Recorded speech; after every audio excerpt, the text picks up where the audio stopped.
Shivkranti TV news अन्याय, अत्याचार, बेकायदेशीर कृत्य करणाऱ्या विरुद्ध शोषित पीडित न्याय देणारा एकच आवाज। शिवक्रांती टीव्ही दिनबंधू न्यूज संपादक सत्यशोधक शंकरराव लिंगे 73 87 37 78 01।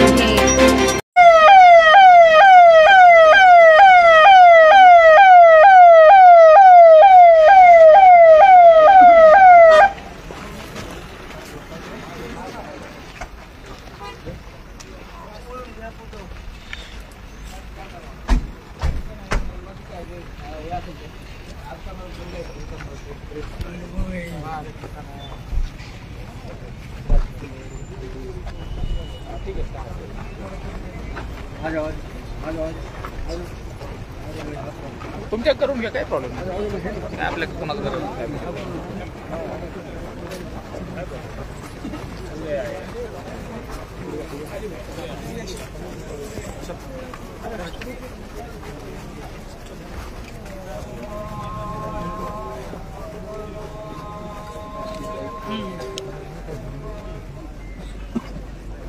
खाली बसताना थोडंसं सगळेच खाली बसत साहेब इथंच बोलवा जास्त लोक अरे बघा की त्याचं काय पडून ना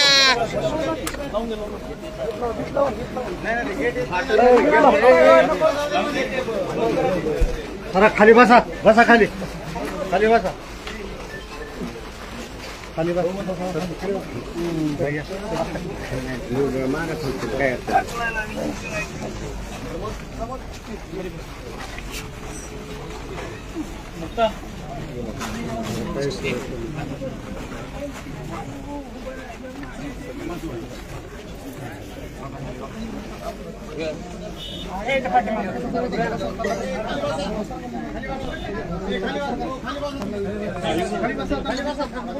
मागे सारखं नाही खाली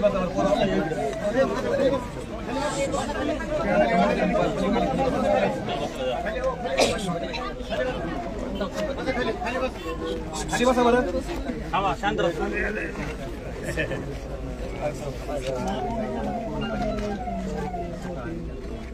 पोलिसांनी आम्हाला ते समजा सांगितलं, पोलिसांनी फोन केला, माझ्या बहिणीचा फोन आला होता, पोलिसांनी फोन उचलला, पोलिसांनी फोन उचलल्यावर सांगितलं तोपर्यंत वडवणी पोलिसांमार्फत वडिलांना पण माझा फोन आला होता, तसं कळालं तसं आम्ही निघालो तिकडे 3-3:30 वाजता आम्ही तिथे पोहोचलो फलटणला। तर तोपर्यंत यांनी ऑलरेडी आम्हाला काही कल्पना न देता हॉटेलमधून बॉडी ऑलरेडी हॉस्पिटलला नेली होती पोस्टमॉर्टम रूममध्ये। आम्हाला याबद्दल काही कल्पना तर आम्ही पाहिलं, आम्हाला बॉडी अगोदर दाखवली गेली, मग मी स्वतः डॉक्टर असल्यामुळे त्यांना रिक्वेस्ट केली की ऑटोमेटिकसाठी जाऊन शकतो आणि इंक्वेस्ट पण बाकी होता पंचनामा करण्यासाठी। मग मी तिथे गेलो आणि होता तर त्यावेळी सुरुवातीला त्यांनी पाहिलं जनरल इन्फॉर्मेशन लिहित होती, तर मला हातावरती नोट दिसली। जसं मला तिथे साईड नोट दिसली तसं मी त्यांना सांगितलं की याच्या ऑटोप्सीसाठी आम्हाला फॉरेन्सिक एक्सपर्ट लागेल, तर तोपर्यंत आम्ही इथे करणार। व्हिडिओ घेतला त्यांनी, पूर्ण व्हिडिओ घेतला, व्हिडिओ ई साक्षामध्ये त्यांनी सबमिट केला तो व्हिडिओ आमच्याकडे। मी त्यांना म्हणत होतो, मी त्यांना तसं मी ते पाहिलं, मी त्यांना म्हटलं की मला याचा फोटो हवा आहे, तर ते बोलले की तुम्ही असा फोटो घेऊ शकत नाही म्हणून, आणि मला अडवलं गेलं, मला धरलं, माझा फोन काढून घेतला त्यांनी हातातून। तसं झाल्यावर मला बोलले की तुम्ही करू शकत नाही, पण मग मी तसं केल्यानंतर मग मी रिक्वेस्ट केली की मला फॉरेन्सिक एक्सपर्ट करूनच याची ऑटोप्सीचा रिपोर्ट हवा आहे। तर मग तेव्हा आम्ही तिथे गेलो, तर तिथे धुमाळ तिथे मेडिकल सुपरिटेंडंट आहेत, ते तिथे प्रेझेंट नव्हते। आम्ही तिथे 3 वाजता पोहोचलो, त्यांना वारंवार फोन करत होतो आम्ही, कारण त्यांच्या परवानगीशिवाय तो अर्ज पुढे जात नव्हता रेफरन्ससाठी। आम्ही वारंवार फोन करूनही त्यांनी त्याचा काही रिस्पॉन्स केला, पोलिसांनी त्यांची गाडी 5:30 वाजता त्यांना बोलवलं। आल्यानंतर त्यांनी आम्हाला असं कुठल्याच गोष्टीत कोऑपरेट केलं नाही, एकदम असं गांभीर्य त्यांना घटनेचं काहीच नव्हतं, एकदम नॉर्मल त्यांच्यासाठी घडले असं ते रिॲक्ट करत होते। त्यांनी आम्हाला सांगितलं की तुम्हाला जे काय आहे मी बोलतो आणि सांगतो, आणि फॉरेन्सिक एक्सपर्ट इथे येणार नाही, तुम्हाला साताऱ्याला घेऊन जावं लागेल। म्हटलं ठीक आहे। मग त्यांनी आम्हाला सांगितलं पोलिसांना अर्ज लिहा, पोलिसांना अर्ज मी लिहिला, आणि मी स्वतःची सुसाईड नोट फर्स्ट टाइम पाहिल्यामुळे मी फिर्यादी बनून पोलिसांनी मला सकाळी 6 वाजता पोलीस स्टेशनला घेऊन गेले FIR रजिस्टर करण्यासाठी। मग मी माझे वडील आणि आत्ते भाऊ माझे आम्ही तिथे FIR रजिस्टर करत होतो, तर त्यांनी आम्हाला तिथे जवळपास 2 तास टाइमपास केला सुरुवातीला, होईल हळूहळू सुरू होईल म्हणून। हां नाही शहर पोलीस ठाण्यामध्ये फलटण शहर पोलीस ठाण्यामध्ये 8 पर्यंत असा टाइमपास झाला. मग 8 वाजता त्यांनी आम्हाला कळवलं की तो जो अर्ज द्यायचा होता तो पोलिसांना नाही, धुमाळांनाच द्यायचा होता. मग मी स्वतः परत तिथे अर्ज लिहून माझ्या आत्या भावांना परत हॉस्पिटलमध्ये पाठवलं आणि तो धुमाळांना अर्ज दिला. मग तो अर्ज त्या अर्जामध्ये मी असं मेन्शन केलं की इथे जे फलटणला आहे की उपजिल्हा रुग्णालय जे आहेत ऑटोप्सीचं करण्यासाठी तिथे फक्त प्री MBBS डॉक्टर होते. फॉरेन्सिक एक्सपर्ट तिथे कोणी अवेलेबल नव्हतं. मग आम्हाला फॉरेन्सिक एक्सपर्ट करूनच त्याची ऑटोप्सीचा रिपोर्ट हवा आहे अशी मी त्यांनी पत्रात मागणी केली होती. तर त्यामुळे त्यांनी आम्हाला साताऱ्याला तुम्ही जाऊ शकता असं सांगितलं होतं. मग मी तसं मागणी केल्यानंतर मग ते बोलले की तुम्ही बॉडीला घेऊन पुढे जा. मी त्यांना विचारलं की मी स्वतः डॉक्टर आहे, मला तिथे पण साताऱ्याला प्रेझेंट राहायचं. मग आम्ही त्यासाठी तिथं बोललो होतो पोलिसांना की लवकरात लवकर FIR तुम्ही दाखल करा. तर त्यांनी मला 2:30 वाजवले तिथे होईल म्हणून. 8-10 वेळा करेक्शन देत गेले. पहिले PSI ने चेक केलं, मग PI ने, मग ACP ने, मग DYSP जसं ते येतील परत करेक्शन काढत गेले आणि 2:30 वाजवले. त्यांनी फक्त सकाळी 6 ते 2:30 पर्यंत फक्त FIR दाखल केला आणि 9:30 वाजता ऑलरेडी बॉडी घेऊन पुढे गेलेले होते. मला तिथे ऑटोप्सीला नाही जाता झालं. 9:30ला तिथे 10:30 वाजता साताऱ्याला पोहोचले. 3 वाजेपर्यंत बॉडी तिथे पडून होती. त्यांनी ऑटोप्सी केली नाही 3 वाजेपर्यंत. आणि मग शेवटी ऑटोप्सी झाली आणि हे सगळं काय नंतर आणि त्याचा फोटो त्यांना आम्ही नंतर काढायला लावला आणि मीडियामध्ये गेला समजा तो नंतर. आणि आधी पण सर तिने खूप वारंवार त्याची तक्रार केलेली आहे. तिने पत्रामध्ये मेन्शन केलेले पोलिसांची सगळे नावे, कोणाचा तिच्यावर आहे अत्याचार होतो, कोण तिला मानसिक त्रास देतो वगैरे हे सर्व काही मेन्शन केलेलं तिने. 19 जूनला तिने पहिली तक्रार दिली होती. त्या तक्रारीमध्ये तिने सरळ मेन्शन केलेली सगळ्या पोलिसांची नावं, या लोकांचा मला त्रास होतोय. नंतर 19 जूनला जी तिने तक्रार दिली त्याच विरोधात महाडिकने 17 जुलैला रिटर्न तिच्या विरोधात तक्रार दिली की हीच काम बरोबर करत नाहीये असं म्हणून. मग CS ला पत्र देऊन याच्या विरोधात कंप्लेंट केली आणि CS ने हिच्या विरोधात चौकशी काढली. मग चौकशीचा खुलासा दिला तिने. तर चौकशीचा जो खुलासा दिला त्यामध्ये तिने सुरुवातच अशी मेन्शन केली. चौकशीचा खुलासा तिने दिला जुलैमध्ये, पण तिने घटना तिच्या सुरुवातीचं तिने सगळं प्रामाणिक काम केल्यामुळे तिला सगळं माहित होत्या. हो, तर त्या घटनेमध्ये तिने सर्व काही मेन्शन केलंय की मला तिला रात्री 12 वाजता बोलवलं जायचं आरोपींना चेक करण्यासाठी किंवा फिटनेस सर्टिफिकेट देण्यासाठी आणि फेक फिटनेस सर्टिफिकेट इश्यू करायला लावत होते ते. त्यामुळे तिच्यावर वारंवार दबाव टाकला जात होता आणि तिला खूप टॉर्चर होतं तिला. त्यावर त्यांनी नोट्स मध्ये मेन्शन पण असं केलंय की मला फेब्रुवारी पासून हा वारंवार त्रास होतोय. या त्रासाला जर मी कंटाळून उद्या काही बरं वाईट केलं तरी आज फक्त आणि फक्त पोलीस प्रशासन जबाबदार राहील म्हणून. मग पोलीस जे म्हणतायत की फक्त तिच्या हातावरच सुसाईड नोट लिहिली आहे तेच विचार करून आम्ही चौकशी करू. जे तिने पत्रामध्ये लिहिली त्याची चौकशी झाली, आम्ही बोलणार नाही या विषयावर, चौकशी करणार नाही असं म्हणतायत. तर मग ते 6 महिन्यापासून जर तू त्रास सहन करत होती आणि त्यामध्ये ते सरळ म्हणते की मी माझ्या जीवाचं बरं वाईट करून घेईल, तुम्ही जबाबदार आहे, तर मग त्यावेळी नाही चौकशी केली. या पत्रामध्ये तिने 6व्या ओळीला मेन्शन केलं शेवटच्या पानात लास्ट पेज.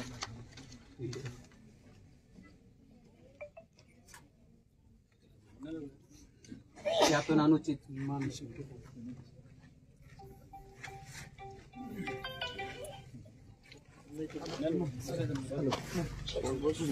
थोडं पाठीमागे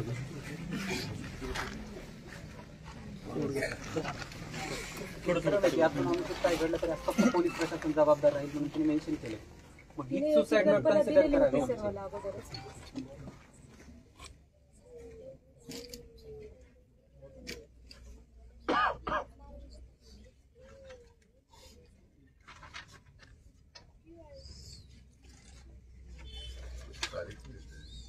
त्याची तारीख नाहीये, पण तो जो महाडिकच्या विरोधात तक्रार दिली ती CS ला ती 17 जुलैला दिली होती. म्हणजे त्याच्यानंतरचा हा खुलासा आहे 17 जुलै खुलासाचा आहे. तिने ऑलरेडी तक्रार अर्ज दिला का त्यानंतर तिच्या विरोधात लेटर देण्यात आलेलं आहे सर. त्यानंतर तिने ऑलरेडी 19 जूनला लेटर दिलं का त्यानंतर चालू झालंय. त्यानंतर त्याने उलटी तिच्यावरच हे करण्यासाठी हे अगोदर दिलं होतं तिने म्हणून हे मुद्दामून तिच्यावर चौकशी लावल्यानंतर मग ते खुलासा देण्यात आला जुलै महिन्यामध्ये. नंतर तिने हे सुद्धा केलं, माहिती अधिकारात अर्ज सुद्धा टाकला, माझ्या खुदपर्यंत आलो फॉलो.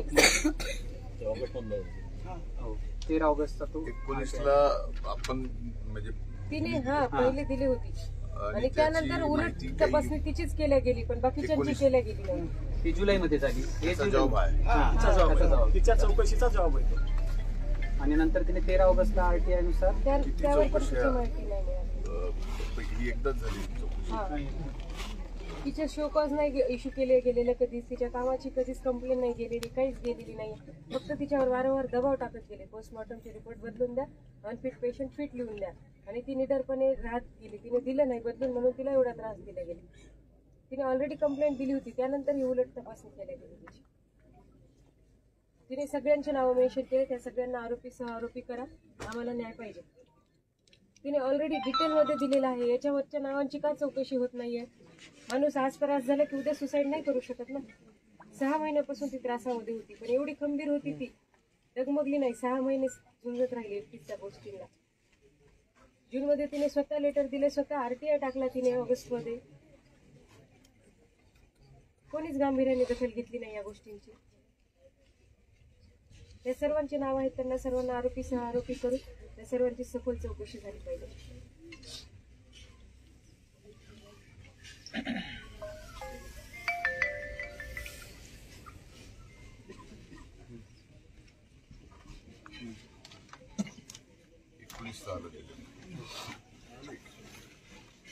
सगळ्या गोष्टीची घरी अगोदर पूर्ण कल्पना मला सांगितलं होतं ना तिने 1 महिन्यापूर्वी. बोलणं झालं होतं. मी म्हटलं टेन्शन मध्ये का दिसत आहे म्हणून मला वारंवार ती पोस्टमॉर्टम रिपोर्ट बदलून द्या म्हणून प्रेशर येत आहे म्हटली. आणि पेशंट फीट द्या म्हणून मी म्हटलं की वरिष्ठांना कळव. तर ती म्हटली मी वरिष्ठांना कळवलेलं आहे म्हटली आणि लेटर पण दिलेलं आहे, बघू त्यामध्ये काय खुलासा येतो. तर तिने ते जे तक्रार अर्ज दिला, नंतर तिने RTI टाकला, तर तिला एक्सपेक्टेड होतं की बाबा याच्यामध्ये काहीतरी ॲटलिस्ट त्यांना समज देतील. हे तरी मला म्हणतील की मॅडम इथून पुढे तुम्हाला त्रास होणार नाही, त्यांना समज देण्यात आली. पण तिला काहीच म्हणजे गांभीर्याने घेतलंच नाही तिच्या लेटरला आणि तिला तो त्रास कंटिन्यू चालतच राहिला. एवढ्या डिटेलमध्ये तिने सर्वांची नावं मेन्शन केलेली आहेत त्या 5 पेजेसमध्ये. आणि इव्हन तिने त्याच्यामध्ये 7व्या लास्ट पेजला 7 नंबरला तिने ओळी टाकली आहे की यापुढे जर मला असाच मानसिक त्रास राहत राहिला तर मी माझ्या जीवाचं काही बरं वाईट केल्यानंतर प्रशासन जबाबदार आहे. एवढं टाकल्यानंतरही जर कोणी गांभीर्याने घेत नाही, ही सुसाईड नोट आहे नाही तर काय आहे सर? 6 पेजेसमध्ये तिने एवढे सगळ्यांची नावं लिहून स्वतः सांगत आहे ती हीच खरी सुसाईड नोट आहे ना तिची, आहे की नाही? त्याच्यामध्ये लिहिलंय ना तिने की मी माझ्या जीवाचं बरं वाईट करेल मला जर कंटिन्यू हा त्रास चालू राहिला तर. त्यानंतर तिला 3 महिने त्रास चालू राहिल्यावर ती काय करणार होती?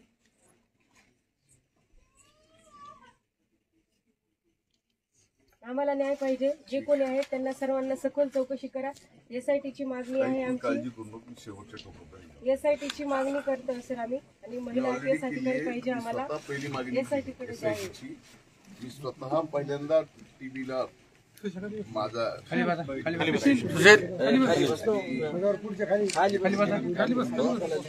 अशा ज्या पद्धतीने हे करायला त्या पद्धतीने जमू देणार. हे जे कोण असतील त्यांना शिक्षा 100. माझी सर्व मीडियाला वगैरे कळकळीची विनंती आहे की ती तर गेली, पण तिच्या माघारी तिच्या चारित्र्यावर हे जे शिंतोडे उडवणं चालू आहे हे बंद करावं. जे करत आहेत त्या पण महिलाच आहेत. तोंड बांधून का करत आहेत त्या पण महिलाच आहेत ना. दुसऱ्या महिलाबद्दल असं कसं बोलू शकतात त्या? ती नाहीये प्रूव्ह करायला म्हणून तिच्याबद्दल ते काही बोलणार का? प्रकार दबावण्यासाठी आता तिच्या चारित्र्यावर शिंतोडे मारले जाणार का? साहेब हे सुद्धा डॉक्टर आहेत ना, MBBS डॉक्टर आहेत. हा, त्यांच्या घरामध्ये 5 डॉक्टर आहेत. ते सांगतो काय काय हे साहेब त्या बहिणीनं ती बहीणच झाली समजा, पण ही गोष्टी जी आज तोंड दाबून बोलत आहे हीच गोष्ट तिने अगोदर सांगायचं ना, घरी सांगायचं ना हे फोन करून. आज जे तोंड बांधून बोलत आहे ना त्या आज एक त्यांच्याकडे व्यक्ती नंबर गेल्या होते ना आमचे, मग अगोदर का नाही सांगितलं करणं म्हणजे ही त्यांनी? सगळी चुकीची आता का गोष्ट बोलत आहे. आहेत? आणि सुसाईड आहे साहेब, अटेम्प्ट टू मर्डर आहे. Attempt to murder त्याला ही आहे हा. सिस्टीम पूर्ण कारणीभूत आहे साहेब. सर्वांनी जीवन पासून जर ही मिळून एक ती मुलगी सही घेतलेली आहे. तिला पाठिंबा देणारा पूर्ण म्हणून जर सगळेजण अशा गोष्टी करणार असेल, आपली बीडचे भरपूर आहेत सर, लेख मेहनत करून गेलेले आहेत. आज प्रत्येकाला हीच गोष्ट होणार आहे ना. तिला बदनाम केलं. महिलेलाच पुन्हा डॉक्टरला संध्याकाळी ड्युटी कशावर देते ह्याची चौकशी व्हायला हॉस्पिटलची चौकशी व्हायला पाहिजे. कशासाठी? तिथं रेकॉर्ड घ्या. कारण आपलं काम केलेलं किती काम केलेलं सगळं डिटेल आहे. ह्याची पण चौकशी व्हायला पाहिजे. महिलेलाच काम कसं ड्युटी कशावर देते? ते आपल्याला दवाखान्यात सुद्धा मिळू शकतं की बाकीच्या डॉक्टरला तेवढे आहेत का? आहेत का? बीडची आहे म्हणून पण इनवलं. बीडची आहे आमची महिला, तिलाच पुन्हा ड्युट्या संध्याकाळी का देतात? आता नियम आहे का आपल्यात? आणि पुन्हा तो खटलाय का? ते उद्या जाणार आहे मुंबईला. परवा दिवशी मी स्वतः मुख्यमंत्र्यांची वेळ घेऊन सांगणार की ती गांभीर्य या प्रकरणात आणि हे जर त्यांनी चौकशी नाही घेतली नाही ना मग काय नाही. आता असं ठरलंय आता लेकराला शिकवायचंच नाही. मग आम्ही लेकरांना शिकवायचंच नाही. मग आपल्या वंजाऱ्याच्या पोरी बाहेर पाठवतात ना शिकवायला. MBBS हा, कशाला पाठवते मग? काय नोव्हेंबरला मला मी त्यावेळेसही सांगत होतो कुणाची एका व्यक्तीची बदनामी करायची तर माझी करा, अख्ख्या जिल्ह्याची करू नका. सगळ्या लेकरा बाळाला त्रास बाहेर शिकणाऱ्या कुठल्याही समाजाच्या गावातल्या साहेब त्यांना त्रास होतो. 10 पोरं तर MBBS बाहेर शिकणार आहेत, ते नोकऱ्या करतात. 7 मुली तर MBBS त्या नोकरी करतात. आमच्या गावातल्या आम्ही शिकायचंच नाही. साहेब आम्हाला रडू येतंय, कारण त्या मुलींनी माझ्या जागांना गरज आहे बाबा.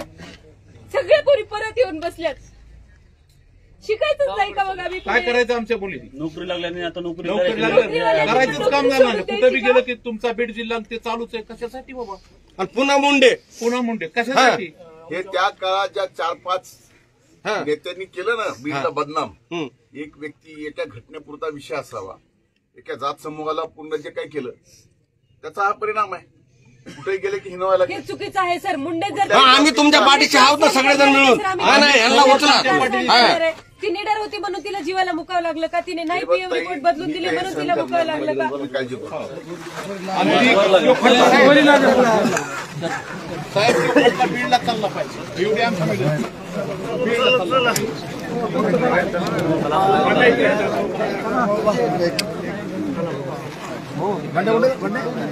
कारण चालले ते जाऊन त्यांना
काठी बाटी बरोबर काठी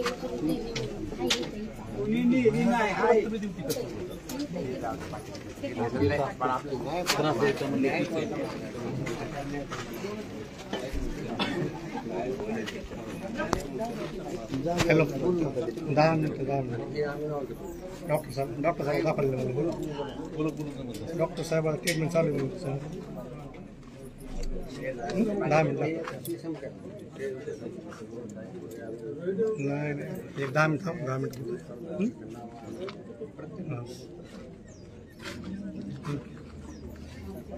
हां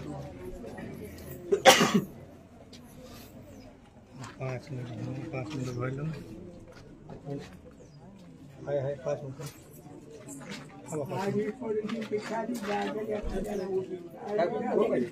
कोण पाहिजे? कौन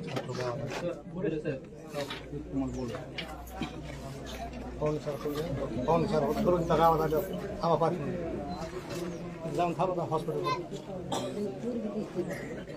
अरे हॉस्पिटलमध्ये जाऊन थांबा.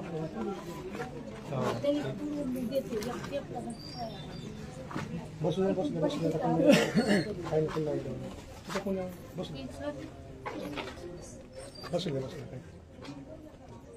तिकून जात वाटण पहिले गरिबीतून एक डॉक्टर करायला त्याच्या मायबापरी आहे.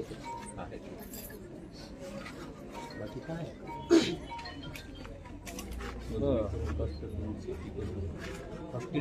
होत नाही.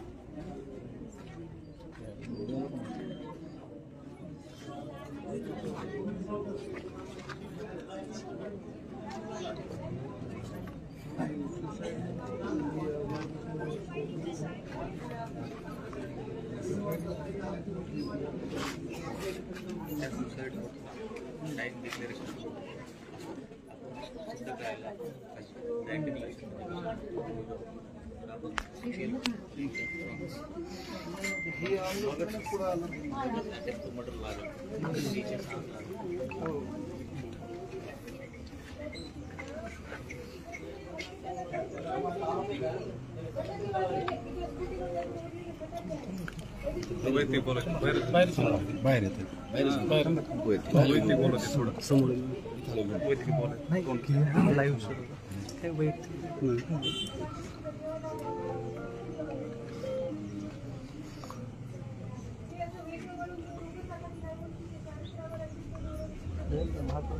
मागं चालू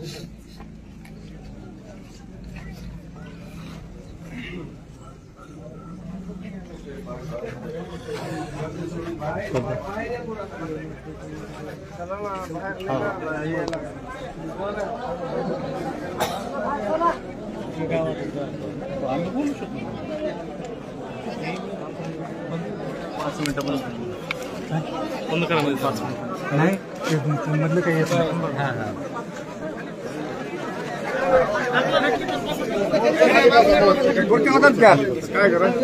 व्यवस्थित बाहेर देऊ दे त्यांना बसा व्यवस्थित नाही इथं फुलं टाकते मागे सरकून घ्या म्हणजे सगळ्याला बसायला लागेल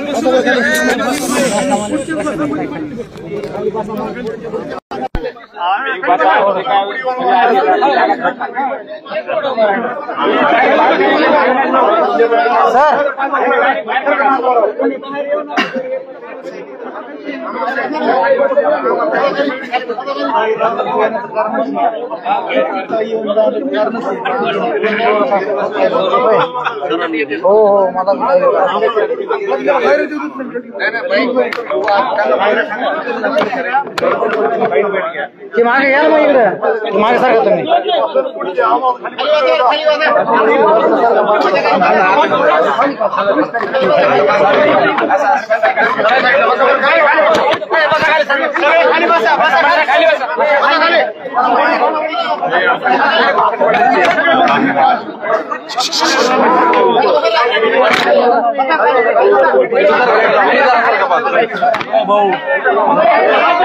साईडला या तुम्ही बाजूला सारखा बाजूला सारखा बाजूला सारखा बाजूला सारखा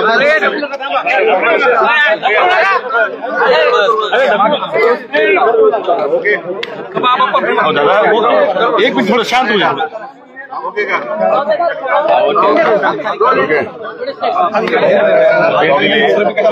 मी आज डॉक्टर संपदा शांतता मुंडे यांच्या घरी सांत्वनपर भेट द्यायला आलोय आणि सर्व घरच्यांची चर्चा केल्यानंतर या संबंध प्रकरणाचं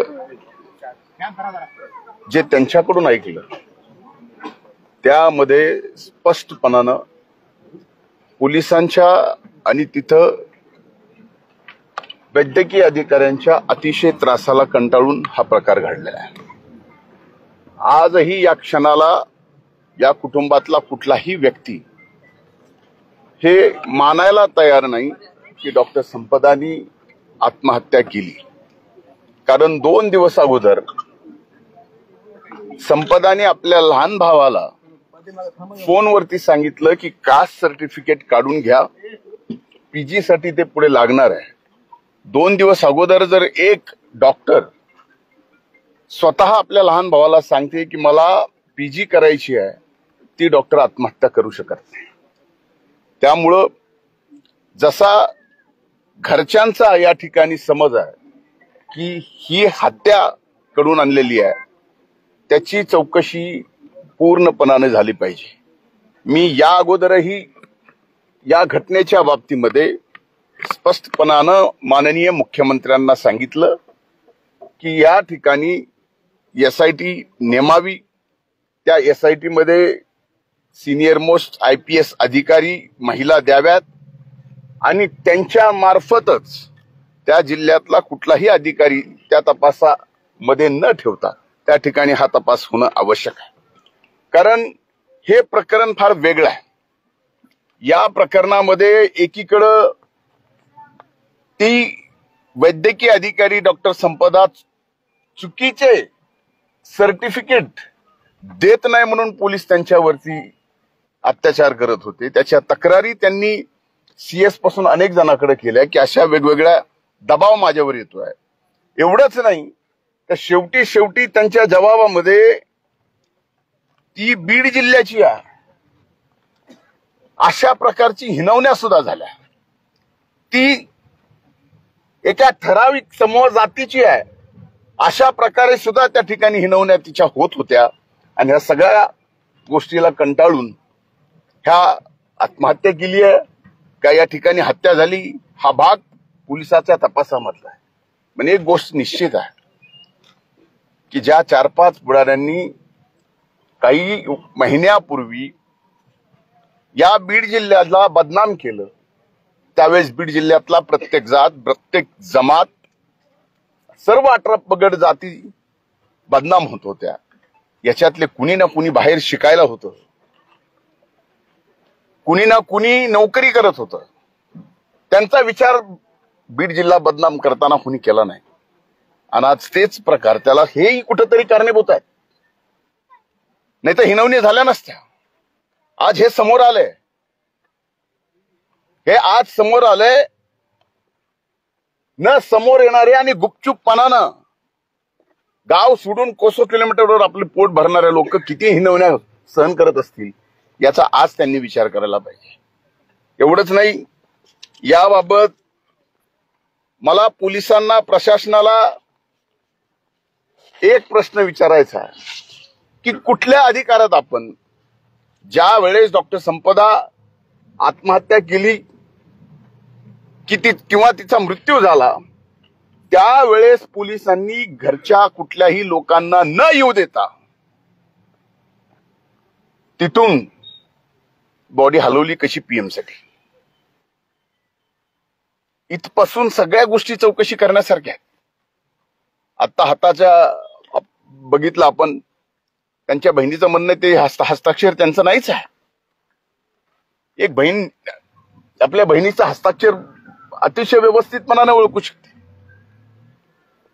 त्या हस्ताक्षराची ऑटोप्सी करण्यासाठी साताऱ्याला गेले तर साताऱ्याला सुद्धा अनेक तास त्यांना तिथं थांबून ठेवलं. या ठिकाणी माझी आणखीन एक मागणी आहे की या दरम्यान तिथं जे पोलीस अधिकारी काम करत होते त्यांची पूर्ण चौकशी झाली पाहिजे. आणि आता सुद्धा जे काम करतायत या तपासामध्ये त्यांची सुद्धा चौकशी झाली पाहिजे. त्यांचे CDR काढले पाहिजेत. इथं तर सरळ सरळ खासदाराच्या 2 PAचा संबंध जोडला गेलाय. आता तरी बीड जिल्ह्याचे हे तुम्ही माध्यम आपल्या या भगिनीला न्याय देणार आहात का पुन्हा हा माध्यम या बीड जिल्ह्याची बदनामी करणार, पुन्हा भगिनीची आमच्या चिबरत काढणार, कुणीतरी तोंड बांधून देणार आणि आमच्या भगिनीवर वाटेल ते आरोप करणार. आपण लोकशाहीचे 4थे स्तंभ आहोत. थोडा तरी जनाचा नाही मनाचा विचार आपण केला पाहिजे. माझे हात जोडून विनंती आहे की आम्ही एकटे डॉक्टर संपदाला या ठिकाणी पूर्णपणाने न्याय देऊ शकत नाहीत. याला तुमची सुद्धा गरज आहे. आता बघितलंय की इथं जिवंत उदाहरण आहे, गरकळ म्हणून एक मुकदमा. त्या मुकदमाचे 9-10 ट्रॅक्टर तिथल्या खासदारांच्या कारखान्यावर आहेत. आता 9-10 ट्रॅक्टर कारखान्यावर आहेत. काही बाकी राहिली असेल म्हणून त्यांना मरुस्तर मारलं आणि मरुस्तर मारल्यानंतर त्यांना आता ऍडमिट करून घ्यावा लागणार ही परिस्थिती डॉक्टर संपदाच्या समोर आली. त्यावेळेस संपदावर सुद्धा ज्यांचा कारखाना आहे, जे खासदार आहेत, त्यांच्या PAनी दबाव टाकला की यांचा BP नॉर्मल आहे, हे नॉर्मल आहेत, त्यांना परत पाठवून द्या, म्हणजे यांना हॉस्पिटलमधून सुट्टी द्या. इथंच हा व्यक्ती इथंच आहे हे सांगेल. म्हणजे इतकं जर भयंकर होत असेल तर मी मात्र या ठिकाणी शासनाला तर स्वस्थ बसू देणार नाही. डॉक्टर संपदाला न्याय मिळवून देईलच. साखर सम्राटांची दादागिरी त्या ठिकाणी आहे का आणि मजूर आणि जे मुकादम आहेत त्यांना कुठेतरी डांबून ठेवण्यासाठी अशा पद्धतीने दबाव टाकला गेला आणि त्यातून हा सगळा प्रकार घडला असं वाटतं. आपल्याला तेच सांगितलं ना मी की यांचे ट्रॅक्टर जमिनी का लावली जमिनीकडून पैसे घेतले माझे हे उत्तर आहे का? आणि त्या ट्रस्ट महात्माती थँक्यू. अरे हिंदी सर हिंदी प्लीज या बाजूला आपले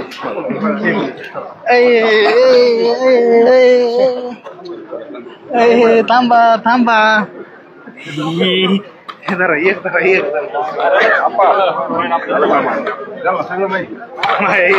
आमचं माईक निष्ठत आहे बरं का. कुठं काय होत्या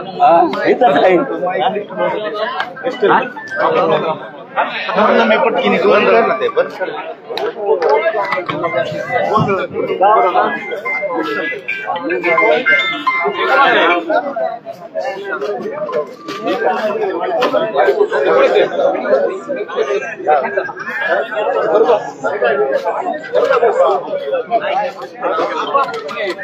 सांगा काय काय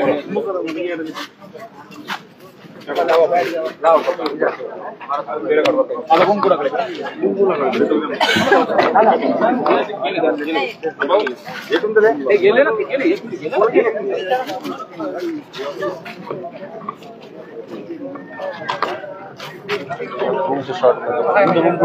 असं कुठतरी असेल कुणाकडे ऐका नाही फोन जरा माझा फोन कुणाकडे काय माहिती माणसं